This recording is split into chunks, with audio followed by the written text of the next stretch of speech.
Welcome back, everybody, and I got Tiffaney with me. We're going to be talking about the roles of PCA, CNA here at the hospital. So let's get into it. Yeah, bro. All right, so this is Tiffaney. We've been working together for about 2.5 years, right, Tiffaney? Yeah, about 2 years. Yeah, so we've been working well together, and so she wanted to come on. She has a YouTube channel of her own, Walkwithme.tiffaney, and so she's going to be helping out, getting more of that feeling of what it's like to be on the other side of the hospital care. So Tiffaney, tell me a little bit about your experience. Well, I've been a PCA here at the hospital for about 7 years. I've been in the medical field basically since I graduated high school, and I've been out of school for about 20 years. So I do have a little bit of experience. You have to love the medical field.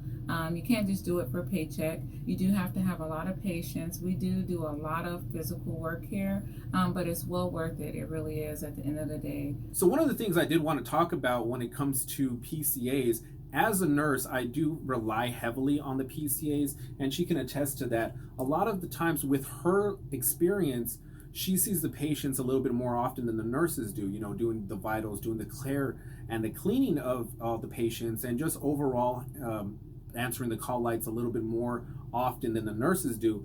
So they see the patient, they get to know them, and when they see something declining, they usually refer that back to the nurses.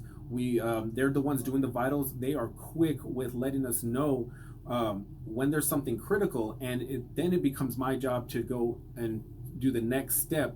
So a lot of times I've had codes where they have started initiated because the PCA actually informed me that there's just something not right. So do you want to go ahead and elaborate a little bit on those experiences that you've had? Yes, it's very important to have that connection with your patient. You have to learn your patients, know your patients. You can't be just doing it for a paycheck.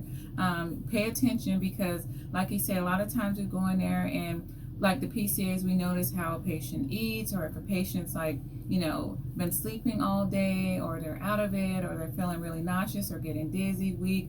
And if we pay attention to the vitals a lot too, because we do vitals all day.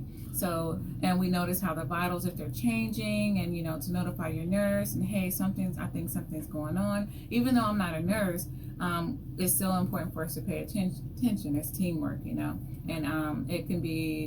it can cost somebody their life if you don't really pay attention. We've had code blues, and people have seizures and everything else, and sometimes if you're on it, you can save someone's life. So tell me a little bit about what it is in the day of the life of a PCA, and what it is that you love about the job, and a little bit of the stuff that you weren't really prepared for on the job. It's a lot of work, you guys. We work 12-hour shifts here, so we're always constantly on our feet. I absolutely love what I do. It is a lot of physical work, but I really love it. You have to have a lot of patience, because you got to remember our patients are sick, and sometimes they're not happy. So we get called names, every name you can think of in a book. But at the end of the day, it's worth it to save a life, or to possibly put a smile on somebody's face, even if they don't smile. Just knowing that you're helping that person, and help saving their lives, it's all worth it. So there's a lot of duties that the PCA does, and when it comes down to it, it's not just the vitals, and it's not just the cleaning. What are the other duties that you do? Besides the vitals and cleaning, we assist with feeding, to ambulate back and forth to the restroom, be a listening ear. And that's really the most important thing when it comes to patient care. A lot of times the doctors aren't there, and the nurses are there a little bit more, but the PCAs themselves really allow that extra emotional attachment that the patient really craves and needs at a time of healing. And that's really a big calling for the PCAs that we see. They'll sit in the patient's room a little bit longer. They get that personal connection. And when you see that smiling face when they come in the mornings, and it kind of will change the atmosphere. When they said, a lot of times I get a lot of compliments from my PCAs by the patients on just how helpful they are, and just how much caring that they receive by the PCAs. And that's something that you can't put a price on, of healing when it comes to the hospital care. And that doesn't go just for hospitals, that also goes for nursing homes, that goes for anywhere that you'll have a care where they are there with you, pretty often. So those times that are coming with the vitals, those times with the feedings, getting those trays together and everything about that, we rely heavily on them to actually give us more data, to really push forward to giving our care and our direction for the patient. And we basically become like second family to some of our patients and stuff. Like, we got to remember that they're away from home, they're not feeling good, they're scared. So, I mean, it makes me feel so good when I can be that shoulder to lean on and to encourage them to keep it, to keep their head up. And they become like family to me, and we get that connection. Even though some of them aren't here that long, it's just worthwhile at the end of it, being able to be there for our patients and make them feel better. Even if they're in a lot of pain, sometimes just what we think might be so small is so big to them. Just being that listening ear and comforting them. That's what makes me happy. So for me, I know as a nurse, sometimes some of the PCAs get annoyed with me because I'm kind of slow in comparison. Sometimes I try to help fill in and maybe changing a patient, and they're there helping me, and I'm trying to clean them up, and it just seems like I'm taking forever in comparison to them. They're super experienced. They know what they're doing day in and day out.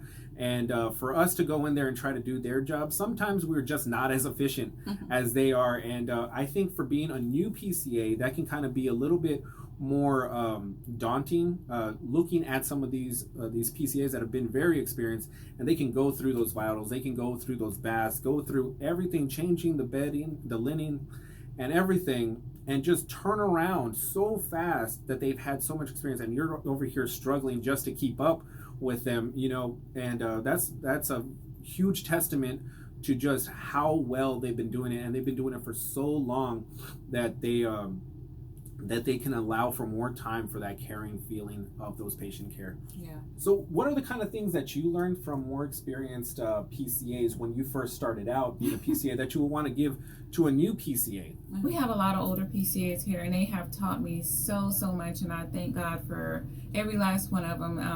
And some of them are a little bit, you might think, oh my gosh, they're so strict.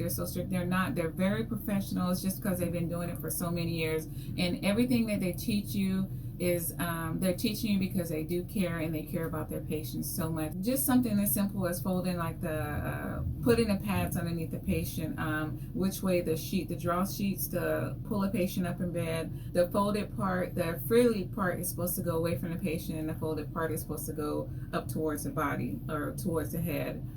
Something as simple as that, because if you have a code or you have an emergency situation, it's very important to be able to grab that sheet and pull that patient up the way you need them be positioned in bed. So, and then other things is like with the BP cuff, if you're taking a blood pressure cuff, make sure you put and their oxygen is already low, make sure you put the probe or the pulse ox on the opposite hand or arm, finger if you can. And they teach me routine. Routine is important. Everybody have their own setup, their routine, which is very important. And that's another thing I've learned from them. Have your stuff set up, and like even from bed baths, like you said, just having your towels, your washcloths, everything set up, and it makes everything a lot faster and smoother. So be prepared before you go in the room.